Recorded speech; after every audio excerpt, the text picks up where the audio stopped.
하나님의 말씀은 신명기 3장 23절에서 28절, 신명기 3장 23절로부터 28절까지 함께 봉독하겠습니다. 그때 내가 여호와께 간구하기를, 주 여호와여, 주께서 주의 크심과 주의 권능을 주의 종에게 나타내시기를 시작하셨사오니 천지간에 어떤 신이 능히 주께서 행하신 일과 주의 큰 능력으로 행하신 일같이 행할 수 있으리이까? 구하옵나니 나를 건너가게 하사 요단 저쪽에 있는 아름다운 땅, 아름다운 산과 레바논을 보게 하옵소서 하되, 여호와께서 너희 때문에 내게 진노하사 내 말을 듣지 아니하시고 내게 이르시기를, 그만해도 족하니 이 일로 다시 내게 말하지 말라. 너는 비스가 산 꼭대기에 올라가서 눈을 들어 동서남북을 바라고 내 눈으로 그 땅을 바라보라. 너는 이 요단을 건너지 못할 것임이니라. 너는 여호수아에게 명령하고 그를 담대하게 하며 그를 강하게 하라. 그는 이 백성을 거느리고 건너가서 내가 볼 땅을 그들이 기업으로 얻게 하리라 하셨느니라. 아멘. 오늘 본문 말씀에 보면 모세가 하나님께 이제 요단강을 건너가서 그동안 계속해서 그 백성과 함께 꿈꾸던 그 아름다운 땅, 젖과 꿀이 흐르는 가나안 땅, 레바논, 그 땅을 건너가 가지고 자기 발로 그 땅을 밟고 그 눈으로 직접 보고 싶다 이렇게 간청을 하였지만은 하나님이 모세의 요청을 거절하신 내용을 여기서 담고 있습니다. 하나님은 모세에게 요단강 동편 땅에 있는 그 비스가 산 꼭대기에 올라가서 그냥 그 가나안 땅을 동서남북을 바라보기만 하라고 그렇게 말씀해 주셨습니다. 모세가 이제 23절, 24절에 보면 아주 겸손하고 또 한편으로는 하나님의 크신 권능을 이렇게 찬양하면서 하나님 앞에 아뢰었지만은 그러나 결국은 이제 하나님이 딱 잘라 말하죠. 족하니 다시는 이 일로 내게 말하지 말아라 이렇게 말씀을 하신 거죠. 이 이야기를 여러 번 모세가 기록을 하는 걸 봐요. 신명기서에 보면은 몇 차례 이 말을 언급을 하는 걸 보면 특별히 이제 백성들이 워낙 불신앙 때문에 나조차 이렇게 들어가지 못했다 이런 말씀을 하는 걸 보면 참 그만큼 마음이 간절했던 것 같고 그 땅을 그동안 그렇게 가고 싶었으나 못 간 충격이 매우 컸던 것을 알 수가 있습니다.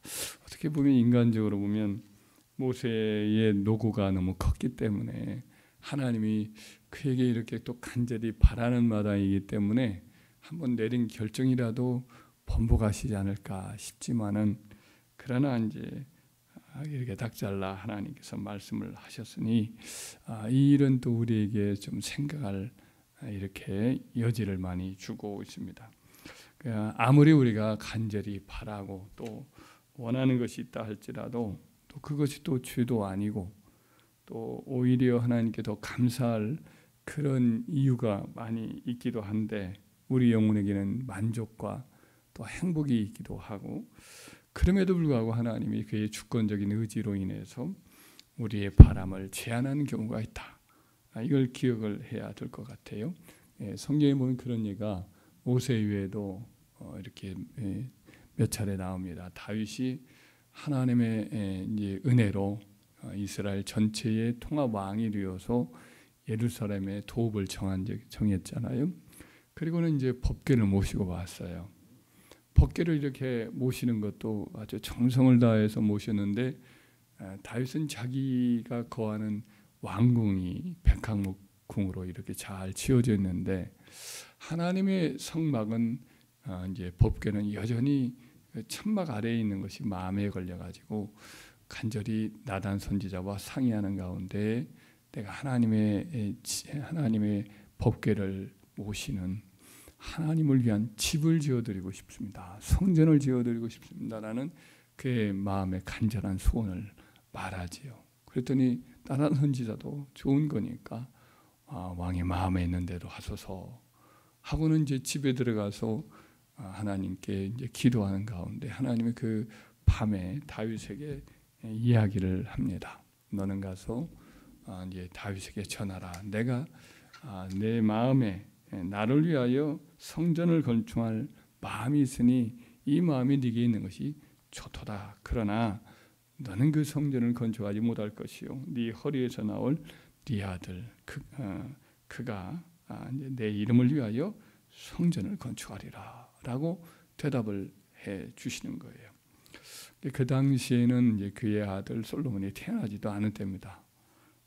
그리고 다윗이 이제 바세바 일로 범죄도 하지 않은 때이고, 그래서 하나님이 그의 복스러운 이 소원을 거절하시고 다윗의 아들 솔로몬에게 성전 건축을 이렇게 미루는 결정을 내리셨는데, 왜 그랬을까? 뭐 여러 가지 이유가 있을 수 있지만은 제가 생각할 때는 다윗이 그 당시에 이제 예루살렘에 도읍을 청하고 이스라엘 백성들을 거느리는 초창기에는 이스라엘이 많은 주변에 있는 이방 민족으로부터 견제를 받을 때예요. 계속해서 다윗은 전쟁을 해야 될 그런 상황이었단 말이죠. 그래서 하나님께서는 다윗에게는 성전을 평안하게 계속해서 건축하기에는 마음의 여유가 없었을 것이 분명하다. 전쟁을 하면서 피를 많이 흘렸기 때문에 또 하지 않는다는 말씀도 있지만은 그런 의도도 있지만은 다윗은 아무래도 다윗 제국의 안정을 위해서 그가 계속해서 전쟁을 해야 될 것이었기 때문에 그 소원이 있을지라도 집중할 수는 없었을 가능성이 매우 커요. 그래서 하나님께서 다윗이 아닌 그 아들 솔로몬 때에는 모든 것이 안정되었던 그의 국정 초기에 성전 건축을 위해서 이와 같이 아들에게 솔로몬에게 이 성전 건축을 미뤘던 것이다. 이렇게 생각이 듭니다. 하나님의 판단이 그와 같은 판단이었을 것이다 생각이 드는 거죠. 사도 바울도 그렇게 간절히 구했으나 거절된 일이 있지요. 그의 몸에 사탄의 가시와 같은 아주 굉장히 힘들고 어려운 질병을 그가 이제 경험했는데, 너무나 고통스러우니까 사역하는데 너무 힘들고 그러니까 하나님 앞에 간절히 구한 거지요. 3번이나 그 가시를 빼달라고 간구를 했는데 하나님께서 그에게 응답을 해 주시기를 내가 3번 주께 간구했더니 나에게 이르시기를 내 은혜가 네게 족하더라. 이는 내 능력이 약한 데서 온전하여짐이라 하면서 거절을 하죠. 그러니까 이제 그와 같은 것은 그 응답에 거절하시는 응답의 이유가 하나님의 능력이 다윗이 약할 때에 오히려 더 충만히 나타난다, 이런 말씀을 합니다. 또 내가 받은 계시가 너무 많았기 때문에 교만하지 않도록 자고하지 않도록 하나님이 이와 같이 하셨다, 이런 말씀도 다윗이 깨달은 바이기도 하지요. 그래서 바울로서는 너무나 힘들었지만은 그에게 사단의 가시가 이렇게 박혀져 있는 것이 그에게 영혼의 위기가 했던 거죠. 그가 혹시라도 넘어질 수 있고, 또 오히려 모든 것이 잘 되면 하나님께 매달리지 않으니까 하나님의 은혜가 능력이 그를 통해서 더 강력하게 나타나지 못하기 때문에 빨리 낫게 해달라고 그렇게 얘기해도 하나님께서 오히려 내 은혜는 내게 족하다, 이것으로 족하다, 이렇게 말씀을 해 주신 거죠. 그래서 우리는 이 땅에 사는 동안 우리의 소원이나 간절한 바람이 있을지라도 그 결정권이 때로는 하나님이 응답해 주시는 게 당연한 것 같은데도 그러지 않은 경우에 그와 같이 응답의 결정권이 우리에게 주도권이 있는 게 아니라 하나님께 있다, 이것을 우리는 기억해야 될 줄 믿습니다. 우리 미래에 대한 계획도 마찬가지예요. 우리의 바람이 이랬으면 좋겠다, 이런 계획이 이루어졌으면 좋겠다라고 계획하고 하나님께 기도하고 또 꿈꾸지만 그 성취 역시 우리에게 있지 아니하고 하나님께 있다. 잠언서 말씀에 보면 사람이 마음으로 자기 길을 계획할지라도 그의 걸음을 인도하신 자는 여호와시니라, 이런 말씀도 있고, 또 사람의 마음에는 많은 계획이 있어도 오직 여호와의 뜻이 완전히 서리라, 이런 말씀이 있음과 같은 거지요. 사도 바울의 경우에 그래서 이런 어떤 뜻을 알았기 때문에 그런지 그의 미래에 대한 어떤 발걸음을 인도하시는 것이 하나님의 뜻이면 이루어지겠다, 이런 말씀을 종종 했던 것을 보게 됩니다. 사도행전 말씀에 보면 사도 바울이 사도행전 18장 20절 말씀에 보면 2차 전도여행 마치고 돌아올 때인데 에베소 회당에 들러요. 그래서 거기 있는 사람들에게 여러 모양으로 가르치는데 거기 있는 회중들이 좀 머물러 달라고, 여기 좀 더 오래 계시면서 저희를 가르쳐 달라고 이렇게 부탁을 하는데 그걸 거절을 하면서 만일 하나님의 뜻이면 돌아오리라, 이런 말씀을 하고 그가 떠나지요. 근데 그 하나님의 뜻이면 내가 돌아오리라 했던 그 말씀대로 제3차 전도여행의 그 모든 사역의 핵심은 바로 에베소 이곳에 와서 3년 넘도록 3년이 되도록 이렇게 하나님 말씀을 전하는 그와 같은 일을 하는 것을 보게 됩니다.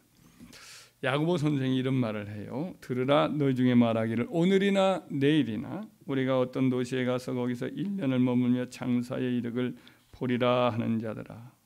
오늘 내일 혹은 어떤 도시, 여러 도시가 있지만 그중에 어떤 도시 가서 거기서 한 1년을 머물면서 우리가 장사해서 이득을 보자. 여러 가지 계획이 구체적이지 않아요.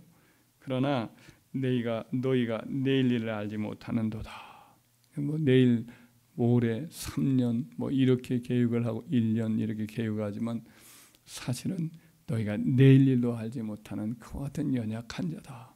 눈앞을 제대로 보지 못하는 그런 존재다. 너희는 잠깐 보이다가 없어지는 안개 같은 그런 존재다 하면서 너희가 도리어 말하기를 주의 뜻이면 우리가 살기도 하고 주의 뜻이 아니면 또 하나님이 데려가실 수도 있는 거니까 주의 뜻이면 너희가 살기도 하고 이것이나 저것을 하리라. 우리 이것을 할까 저것을 할까 하지만 하나님의 뜻에 달려있다. 이렇게 야고보 선생이 가르치면서 교만하게 자기 자신의 삶의 주인이 자기인 것처럼 생각하고 자기 뜻만 주장하는 그런 삶을 살면 안 된다. 이렇게 이제 충고를 한 거지.